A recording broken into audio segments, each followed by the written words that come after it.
வணக்கம் மக்களே, வணக்கம். இந்த பன்னாட்டு முதலீட்டை தெரிஞ்சுக்கிறதுக்கு முன்னாடி, அதை பற்றி பேசுகிறதுக்கு முன்னாடி, ஊரில் இன்னும் ஒரு 6 மாதத்தில் என்னென்ன நடக்க போகுதுன்னு அப்படி சொல்லிடுறேன். கண்ணாடி வாங்கலையோ கண்ணாடி அப்படின்னு சொல்லி நம்ம ஹவுஸ் ஒய்ஃப் கிட்டலாம் கண்ணாடி விற்கிறதுக்கு ஒரு குரூப் வந்து வீட்டு கதவு வாசலை தட்டும். எல்லா இண்டஸ்ட்ரியிலையும் ஒரு கேமராவை தலையில் மாட்டிக்கிங்க சார், ஹவருக்கு உங்களுக்கு 100 ரூபா தரேன் சார்னு சொல்லி வரும். ரியல் எஸ்டேட்டுக்கிட்ட போயிட்டு அந்த கண்ணாடி அந்த கேமரா விற்கிற குரூப்பு போயிட்டு நேராக அதை விற்பாங்க. இந்தாங்க இதெல்லாம் மாட்டிக்கங்க, எல்லா ஒர்க்கரும் போட்டுக்கங்க, இதை தலையில் நீங்கள் மாட்டிக்கிட்டு 1 ஹவருக்கு வந்து உங்களுக்கு வந்து 10 ரூபா, 1 ஹவருக்கு 10 ரூபா நாங்கள் தரோம், இல்லை 1 ஹவருக்கு 20 ரூபா கூட நீங்கள் வாங்கிக்கோங்க, 8 மணி நேரம் போட்டு இதை போட்டுக்கிட்டு மட்டும் நீங்கள் வேலை பாருங்கள் அப்படிம்பாங்க. அதே மாதிரி ஆட்டோ டிரைவர், அதே மாதிரியே கார் டிரைவர், அதுக்கப்புறம் வீட்டில் அந்த மெய்டு வேலை பார்க்குறாங்களே வேலையாட்கள் அவங்க, அதுக்கப்புறம் ஹாஸ்பிட்டலில் இருக்க லேப் டெக்னீஷியன்லாம் இருக்காங்களா அவங்க எப்படி வேலை செய்கிறாங்க, அடுத்து வாட்ச் ரிப்பேர்லாம் பண்ணுறாங்களா இவங்க எல்லாத்துக்கும் இன்னும் ஒரு 6 மாதத்தில் கேமராவையும் கண்ணாடியும் வச்சுக்கிட்டு விற்கிறதுக்கு நீங்கள் எப்படி வேலை செய்கிறீங்க அப்படின்னு ஜஸ்ட்டு மானிட்டர் பண்ணுறதுக்கு ஒரு கேமராவையும் கண்ணாடியும் வருது. அது என்னன்னு புரியலையா? இப்படியே பாருங்கள். அப்படியே இங்கே நல்லா பாருங்கள். ஒரு அக்கா வந்து என்ன பண்ணுறாங்க பாருங்கள், தலையில் வந்து கேமரா மாட்டியிருக்காங்க, சரியா, நெத்தியில் கேமரா மாட்டியிருக்காங்க, நெத்தியில் அவங்க வேலை செய்கிறது அப்படியே அது மானிட்டர் பண்ணுது, கரெக்டாக, அது ரெக்கார்டு பண்ணிக்குது. அவங்க மட்டும் இல்லை, அப்படியே அந்த தொழிலாளிகள் எல்லாருமே. அப்புறம் பாருங்கள், வீட்டு வேலை செய்கிற அக்காவுக்கு வீட்டு வேலையில் எப்படி பாத்திரத்தை கழுவுற அப்படிங்கிறத காமிச்சிடுறாங்க. அயன் பண்ணுறவருக்கு எப்படி அயன் பண்ணுறாங்க அப்படிங்கிறத வீடியோ வந்து ரெக்கார்ட் ஆகிட்டுருக்கு. இதாவது பரவாயில்ல, கேரளா, ஆந்திரா, தமிழ்நாட்டில் இப்போ என்னென்னா டெக்ஸ்டைல்ஸ் நிறுவனங்கள்லாம் இருக்குல்ல, அவங்க மேண்டட்டரியாக ஒர்க்கருக்கு எப்படி க்ளவுஸ் போடுவோம் அதே மாதிரி அவங்களுக்கு தலையில் உள்ள டியூட்டிக்கு வரும்பொழுது அவங்க தலையில் மாட்டி விட்றாங்க, ஏதாவது இந்த கேமரா மாட்டி விட்றாங்க. ஈவினிங் போகிற வரையும் போடணும். போடுறவங்களுக்கு என்ன எக்ஸ்ட்ரா சேலரியில் ஒரு நாளைக்கு 20 ரூபா உங்களுக்கு படியில் உங்களுக்கு பேட்டால் வர வைக்கப்படும், சேலரியில் ஒரு 20 ரூபா கூட்டி தரோம் அப்படிங்கிற மாதிரி இந்த வேலையை ஆரம்பிச்சிட்டானுங்க. சரி, ஆமாம், இந்த கேமராவில் மாட்டுறது யார், இது எதுக்காக இவங்களுக்கு பைசா தராங்க புரியல. இன்னும் இந்திய லேபர்ஸு எப்படி வேலை செய்கிறான், எவ்வளோ நேரம் வேலை செய்கிறான், அவன் எப்படியெல்லாம் வேலை செய்கிறாங்கிறத எடுத்து அந்த வீடியோவை ரெக்கார்டு பண்ணி ரொபாட்டிக் கம்பெனிக்கு சேல் பண்ணுறானுங்க. அதான் டேட்டா சென்டரில் நம்ம டேட்டாவெல்லாம் போகுது, புரியுதா?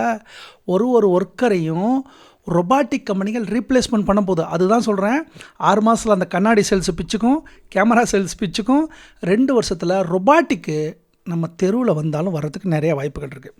அதனால் ரொபாட்டிக் கம்பெனி, கண்ணாடி கம்பெனி, அதுக்குள்ளே இருக்கிற சிப்பு, இதெல்லாம் பன்னாட்டுங்களா. இப்போ இங்கே வந்து நம்மளை வந்து எடுக்கிறான்ல, அவன் யார் எடுக்கிறான், நமக்கு இங்கே இறக்குமதி பண்ண போகிறான், அவன் ரொபாட்டிக்கு இங்கே இறக்குமதி பண்ணுவான், நம்ம ரொபாட்டிக்கு இங்கே பண்ண போகிறோமா?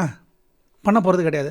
அப்போ எவனோ ஒருத்தன் பண்ண போகிறான். சார் நல்லா பாருங்கள், உங்களோட 30 வருஷம் எக்ஸ்பீரியன்ஸை வெறும் 20 ரூபாய்க்கு நீங்கள் விற்க போகிறீங்க, கரெக்டாக இல்லையா? சார் ஒரு நகைக்கடை ஆசாரி, அவரோட 30 வருஷம் எக்ஸ்பீரியன்ஸு, அவருடைய எக்ஸ்பீரியன்ஸ் போய் யாராவது அவருக்கு 20 ரூபாய்க்கு விற்பானா சார்? ஏதாவது எவனாவது பண்ணுவானா இந்த தப்பை? ஆரம்பிச்சிட்டாங்க, அதான் சொல்ல போகிறேன், வருது. ஆனால் இது என்ன இலவுன்னு தெரியாமல் 20 ரூபாய்க்கு அவங்களோட மொத்த அனுபவத்தையும் கொடுக்க போகிறாங்க. இதுதான் நடக்க போகுது உலகத்தில். நமக்கு இதெல்லாம் முக்கியமாக பன்னாட்டு நிறுவனத்தில் நம்ம முதலீடு பண்ணி நம்ம லாபத்தை பார்க்க வேண்டியதான். ஆல்ரெடி இந்தியாவில் இருக்கிற முக்கால்வாசி பேர் தன்னோட 20% குளோபல் இன்வெஸ்ட் பண்ணுறதுக்கு தொடங்கிட்டாங்க. இந்த காணொலி பார்க்குற யாராவது குளோபல் இன்வெஸ்ட் இதுவரை நான் பண்ணதே இல்லை சார், எனக்கு ஐடியாவே இல்லை, இப்போ எனக்கு ஐடியா வந்துருச்சு சார், நானும் பண்ணணும் அப்படின்னு நினைக்கிறவங்க கீழே டிஸ்கிரிப்ஷன்லையும் இன்னொன்று பிண்டு கமெண்ட்லையும் டிக்கெட் எப்போட லிங்க் கொடுத்துருக்கேன், பயன்படுத்திக்கிங்க. கீழே இருக்க லிங்க்கை நீங்கள் ப்ரெஸ் பண்ணிங்கன்னா வெப்சைட் இது மாதிரி ஓப்பன் ஆகும். உங்களுடைய நம்பரை நீங்கள் கொடுத்து உங்களுடைய முதலீட்டு பயணத்தை நீங்கள் தொடங்கலாம். இந்த கீழே கொடுத்துருக்கிற என்னோட லிங்க்கை வச்சு நீங்கள் யூஸ் பண்ணும்போது அதில் மது26ங்கிற கோடு அதில் இன்பில்டாக இருக்குது. நீங்கள் எதுவும் பண்ண வேண்டிய தேவையில்லை, டைப் பண்ண வேண்டிய அவசியம் இல்லை. அதை டேரெக்டாக நீங்கள் கிளிக் பண்ணி நீங்கள் உங்களோட ஆப்பு அல்லது உங்களோட KYC நீங்கள் கம்ப்ளீட் பண்ணும்பொழுது முதல் 1 மாதத்துக்கு எல்லா ப்ரோக்கரேஜும் 0.20% இருக்கும். ஆனால் இது வந்து ப்ரொமோ லிங்க், அதனால் இது என்னன்னா 0.15% இருக்கும். 1 மந்த்துக்கு விருப்பப்படுறவங்க அது 1 இயராகவும் நீங்கள் மாற்றிக்கலாம். அதாவது என்னென்னா, இந்திய தொழிலாளர்களின் கைத்தொழிலை காப்பி பண்ணிவிட்டு அதை அப்படியே ரொபாட்டிக்கிட்ட உள்ளே கொடுத்துட்டோம்னா ரொபாட்டிக் வேலை செய்ய போகுது, கரெக்டாக. இது என்னது? Artificial intelligent. அப்போ இந்த ஆர்டிஃபிஷியல் இன்டெலிஜென்ட்டுக்கு ரீசெண்டாக இப்போ இது எதனால் வருது அப்படிங்கிற ரிசர்ச் பண்ணும்போது நான் என்ன கவனிச்சேனாக்க, ஆந்திராவோட IT மினிஸ்டர் மிஸ்டர் லோகேஷ், அந்த லோகேஷ் என்ன பண்ணுறாருன்னா 2024 கூகுளோட ஆஃபீஸ்க்கு போகிறாரு, எங்கள் சான் ஃப்ரான்சிஸ்கோவில் போயிட்டு தாமஸ் குரியனை போய் நேராக சந்தித்து அவர் என்ன சொல்கிறாருன்னா, எங்களோட ஆந்திரா விசாகப்பட்டினத்துக்கு உங்களோட AI டேட்டா சென்டரை கொண்டு வாங்கன்னு சொல்லி ஒரு ப்ரொப்போசல் கொடுக்குறாரு. ப்ரொப்போசல் கொடுக்கும்போது அவர் என்ன சொல்கிறார் தெரியுமா, மின்சாரத்துக்கு மானியம், GST கிடையாது, அதில் வரி விலக்கு, இதில் வரி விலக்கு, தண்ணீர் இலவசம் எல்லாத்தையும் சொல்லி கடலுக்கு அருகில் உள்ள ஒரு நிலப்பரப்பை இந்த ஏஐ டேட்டா சென்டருக்காக கொடுக்குறாங்க. அவங்களோட கணக்கு என்னென்னா, அந்த டேட்டா சென்டர்லேருந்து நீரிக்கடியில் சம்மர்ஜில் என்ன பண்ணுறாங்கன்னா, கேபிள்ஸை வந்து லேயிங் பண்ணுறாங்க. கேபிள்ஸை பதிச்சு, அதாவது ஃபைபர் கேபிள்னால அந்த ஃபைபர் கேபிளை அமெரிக்கா வரையும் கனெக்ட் பண்ணுறாங்க. அதாவது சவுத் ஆஃப்ரிக்கா போகுது, சவுத் ஆஃப்ரிக்காலேருந்து அடுத்தடுத்த கண்ட்ரிக்கு போய்ட்டு அப்படியே அமெரிக்காவுக்கு போகுது, கூகுளுக்கு போகுது. அப்போ அவங்களுக்கு என்ன பண்ணுறாங்க, இந்தியாவில் இருக்கிற மொத்த டேட்டாவையும் ஒரு மாநிலத்துலையும் ஒரு இடத்துலையும் வரக்கூடிய கலெக்ட் பண்ணும்ல, அப்போ அதை கலெக்ட் பண்ணுற ஒரு ஃபோக்கல் பாயிண்ட்டாக இவங்க என்ன பண்ணுறாங்கன்னா அந்த டேட்டா சென்டரை கொண்டு வராங்க. இந்தியாவில் இருக்கிற ஒரு மாநிலத்திலும் இருக்கக்கூடிய டேட்டாவை கலெக்ட் பண்ணி, அதாவது கைண்ட் ஆஃப் டேட்டாஸ் நிறைய டேட்டா இருக்குது. இதில் ஒரு வகையான டேட்டா இப்போ நம்ம சொன்ன நம்மளோட கை வேலை தொழில்கள்லாம் எப்படி பண்ணுறாங்க அப்படின்னு சொல்லி ரொபாட்டிக்கு எக்ஸ்போர்ட் பண்ணுறதுக்கு இப்போ அவங்களுக்கு தே நீட டேட்டா சென்டர். அப்போ அந்த டேட்டா சென்டரை விசாகப்பட்டினத்தில் கொண்டு வரதுக்கு இப்போ 2024 போய் அவர் ப்ரப்போஸ் பண்ணுறாரு. அவர் ப்ரப்போஸ் பண்ணிவிட்டு அதை கன்சிடரேஷன் எஸ்ஸுங்கிற மாதிரி பாசிட்டிவ்னு சொல்லி அங்கேருந்து லோகேஷ் கிளம்பி வராரு. அதுக்கப்புறம் கூகுள் டீம் எல்லாத்தையும் அசஸ் பண்ணிவிட்டு, இதை விட்டால் இது மாதிரி வாய்ப்பு கிடைக்காது, இந்தியன்ஸே வந்து கொடுக்குறானுங்க, வழிக்கு வந்து இந்த இடத்தெல்லாம் கொடுக்குறானுங்க, பவர் கன்சப்ஷன் எல்லாத்தையும் கொடுக்குறானுங்க, இதுதான்டா சான்ஸ்னு சொல்லி அந்த ப்ரொப்போசலை அக்செப்ட் பண்ணுறாங்க. அக்செப்ட் பண்ணிட்டு ஆகஸ்ட் மாதம் 2025 அனௌன்ஸ்மெண்ட் கொடுக்குறாங்க கூகுள். அதாவது நாங்கள் இந்தியாவில் இன்வெஸ்ட் பண்ண போகிறோம். எவ்வளோ தெரியுமா?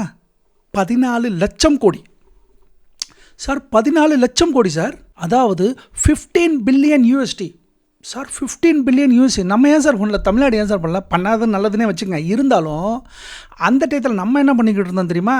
நம்ம அமைச்சர்கள், அதிமுக அமைச்சர்கள், திமுக அமைச்சர்கள் 2 பேரும் ஒருவர் பழிய போட்டுக்கிட்டு சட்டமன்றத்தில் நீங்கள் ஏன் போல் ஆந்திரா பாருங்க வாங்கிட்டாங்கன்னு சொல்லி ஆக மொத்தம் இதை கோட்டை விட்டுட்டாங்க. இந்த ப்ராஜெக்ட் அப்ரூவ்ட் ஆனவுடனே கூகுள் டீம்லேருந்து எல்லாருமே இங்கே இந்தியாவுக்கு வந்து இங்கே இருக்கிற நம்மளோட மத்திய அமைச்சர்களோட எல்லாத்துலேயும் உட்காந்து பாரத் ஏஐ சக்தின்னு சொல்லி ப்ரோக்ராம்லாம் கண்டக்ட் பண்ணாங்க. அதுக்கப்புறமே கூகுள் டீமு அஃபிஷியலாகவே அனௌன்ஸ்மெண்ட் பண்ணாங்க. அதாவது ஏப்ரல் மாதம் 2026, இந்த ஏப்ரல் 2026 கிரவுண்ட் பிரேக்கிங் செரிமனி, அதாவது கட்டுமான துவக்க விழாவை தொடங்கி வச்சு வெப்சைட்லேயே தெளிவாக போட்டாங்க. இந்த ஏப்ரல் 2026 தான். இந்த ஏப்ரலில் இது மாதிரி நாங்கள் வந்து துவக்க விழாலாம் தொடங்கிட்டோன்னு சொல்லி அவங்களோட வெப்சைட்லேயே கிளியராக கொடுத்துட்டாங்க.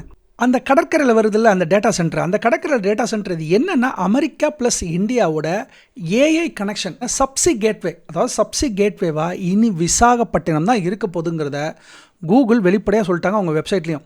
அது என்னென்னா கேபிள் வந்து அங்கேருந்து லைன் எடுத்து அந்த கேபிள் வந்து டைரெக்டாக சான் ஃப்ரான்சிஸ்கோவுக்கு போகுது. அவர் மணி கண்ட்ரோலுக்கு கொடுத்த பேட்டியில் 1 ஹவரில் அவர் சொல்கிறாரு, நாங்கள் எப்படி வாட்ஸ்அப் குரூப் வச்சுருக்கிறேன், என்னோடய அமைச்சரோடு நான் எப்படி பேசுகிறேன், வேலைகள்லாம் எப்படி போகுது, நான் அடிக்கடி வந்து அமெரிக்காவில் இருக்கிற கூகுள் சிஓக்கு வந்து நான் வாட்ஸ்அப்பில் பேசிகிட்டு இருக்கேன், எங்களுக்கு தகவல் பரிமாற்றம் சிறப்பாக இருக்குது, நாங்கள் நல்ல ஃப்ரெண்ட்ஷிப் ஆகிட்டோம், எங்களை விசாகப்பட்டினத்தினுமே அசைச்சிக்க முடியாது அப்படிங்கிற எல்லாம் சொல்கிறாருல. ஆனால் இப்போ பண்ணுறாங்களா அதில் இன்வெஸ்ட்மெண்ட்லைக்கும் இந்தியாவுக்கும் சம்மந்தமே கிடையாது. புரிஞ்சுச்சுங்களா உங்களுக்கு? இப்போ பண்ணுறோம்ல ரொபாட்டிக்கு, ஏஐ, ஸ்டாக்கு, உள்ள வர சிப்பு, பவரில் அவன் இன்வெஸ்ட் பண்ணுறான். கூகுள் கிரிட்டை அவன் எடுத்துகிட்டு வரேங்கிறான். என்ன சார் இது? அப்போ பங்குச்சந்தை, எந்த பங்குச்சந்தை ஏறப்போகுது சொல்லுங்கள், நீங்கள் தான் சொல்லணும். இந்தியாவுக்கு வருது. தொழிலாளி மட்டும்தான் நான். என்னோட முகவடிவை எடுத்து என்னுடைய கைத்தொழில் நான் எப்படி பண்ணுறேங்கிற அந்த டேட்டா எல்லாத்தையும் கலெக்ட் பண்ணி நீ எங்கே ரொபாட்டிக் பண்ணுற, அந்த ரொபாட்டிக் எங்கே இருக்குது? யூஎஸ்ஏல இருக்குது. அங்கேருந்து தான் சிப்பு எனக்கு வருது, அங்கேருந்து தான் ஸ்டாக் வருது, ஏஐ ஸ்டாக் எல்லாமே வருது, யூஸ் பண்ணுற சாஃப்ட்வேர் ஒன்றோடுது, கூகுள் ஒன்றோடுது. அப்போ நாங்கள் எங்கே இன்வெஸ்ட் பண்ணணும்? பன்னாட்டு நிறுவனத்தில் தான் பண்ணுறோம். அதனால தான் இந்த காணொலி. அதே மாதிரி அந்த டேட்டா சென்டர் வருது இல்லையா, அந்த டேட்டா சென்டரோட ஒர்க்கிங் பிரின்சிபல் அதெல்லாம் எப்படி இருக்குன்னு சொல்லி அந்த பிடிஎஃப், அது ஒரு 400 பேஜ், அதில் போய் உள்ளே போய் பார்த்தா அதில் தெளிவாக இருக்குது. அதாவது பார்த்திங்கன்னா அதுலேருந்து பார்த்திங்கன்னா silicon wafer, lithography, etching, GPU, data centre, AI training, physical AI, predictive AI, computer vision, generative ஏஐன்னு சொல்லி இது ஒரு காம்ப்ளெக்ஸ் சப்ளை செயினாக இருக்குது. ஆல்ரெடி இந்தியாவில் இருக்கிற முக்கால்வாசி பேர் தன்னோட 20% குளோபல் இன்வெஸ்ட் பண்ணுறதுக்கு தொடங்கிட்டாங்க. இந்த காணொலி பார்க்குற யாராவது குளோபல் இன்வெஸ்ட் இதுவரை நான் பண்ணதே இல்லை சார், எனக்கு ஐடியாவே இல்லை, இப்போ எனக்கு ஐடியா வந்துருச்சு சார், நானும் பண்ணணும் அப்படின்னு நினைக்கிறவங்க கீழே டிஸ்கிரிப்ஷன்லையும் இன்னொன்று பிண்டு கமெண்ட்லையும் டிக்கெட் எப்போட லிங்க் கொடுத்துருக்கேன், பயன்படுத்திக்கிங்க சார். இப்போ நான் சொன்னேன் இந்த ரொபாட்டிக்லாம் இன்னும் 6 மாதம் நம்ம ஊருக்குலாம் வரப்போகுது, ஏஎல்லாம் வந்துட்டாங்க, விசாகப்பட்டினத்தில் வைக்கிறாங்க அப்படிலாம் சொல்கிறேன்ல. அப்படின்னா இந்த நியூஸ்லாம் அமெரிக்காக்காரனுக்கு தெரியாமலாம் இருந்திருக்கும். 6 மாதம் முன்னாடி தெரிஞ்சிருக்கும்ல சார். அப்படி ஏதாவது தடயம் இருக்கானுங்கிறதுக்காக நான் என்ன பண்ணுறேன், அப்படியே டிக்கெட் வெப்சைட் போகிறேன், இங்கே காட்டுறேன் பாருங்கள். அங்கே பாருங்கள் இந்த கோக்னஸ் கார்பரேஷனோட கம்பெனியை பார்க்குறேன். 1 இயரில் என்ன பர்சன்டேஜ் கொடுத்தான்? 94% கொடுத்துருக்கான். நல்லா கவனமாக பாருங்கள். 1 இயரில் 94%. இவன் என்ன பண்ணுறான்? இங்கே பாருங்கள், இந்த கம்பெனியோட ப்ரொஃபைல் பாருங்கள். Cognex corporation provide vision products and that capture, analyze visual information to automate manufacturing and distribution tasks into the United States, Europe, Greater China and internationally. பாருங்க, விஷுவல் இன்ஃபர்மேஷனை கலெக்ட் பண்ணி அந்த டேட்டாவை மிஷினுக்கு கொடுத்து ஆட்டோமேட் பண்ணுறதுல இவன் இருக்கான். இவனை பாருங்க, மேக்ஸிமம் எடுத்துகிட்டு இங்கே பாருங்க. இந்த அவார்டு ஆச்சில் 2025 ஏப்ரல் $23 இருந்தவன் இன்னைக்கு பாருங்க $66 போயிட்டான். கரெக்டாக $24 இருந்தவன் $66 போயிட்டான். எதனால்? இந்த மாதிரி ரொபாட்டிக்ஸ்லாம் வரப்போகுது, இந்த மாதிரி கிளாஸ் யூஸ் பண்ண போகிறோம், இந்த மாதிரி இந்தியாவிலிருந்து டேட்டாவை எடுத்து ரொபாட்டிக்ஸ் பண்ண போகிறாங்கன்னு தெரிஞ்சதுனாலேயே இந்த பங்குகள்லாம் பிச்சுக்கிட்டு போகுது. அது மட்டும் இல்லை, அங்கே பாருங்கள் ராக்வெல் ஆட்டோமேஷன், அதை பாருங்கள் ஒரு வருஷத்துக்கு 39% கொடுத்துருக்கு. அதுக்கப்புறம் பாருங்கள் மைக்ரோசிப் டெக்னாலஜி இந்த வருஷம் மட்டும் 14% கொடுத்துருக்கு. அதுக்கப்புறம் பாருங்கள் டிஇஆர் டெராடைன் கம்பெனி இருக்குல்ல, அதை பாருங்கள் ஒரு வருஷத்துக்கு 272% கொடுத்துருக்குறான். அடுத்து பாருங்கள் இந்த ஹெல்த் செக்டரில் வந்து இந்த சர்ஜிக்கல் பண்ணுவாங்கள்ல, அங்கே ரொபாட்டிக் இருக்குல்ல, அந்த கம்பெனி பாருங்கள் இன்டிடியூட்டிவ் சர்ஜிக்கல், அதாவது ஐஎஸ்ஆர்ஜிங்கிற நிறுவனத்தை அங்கே பாருங்கள்.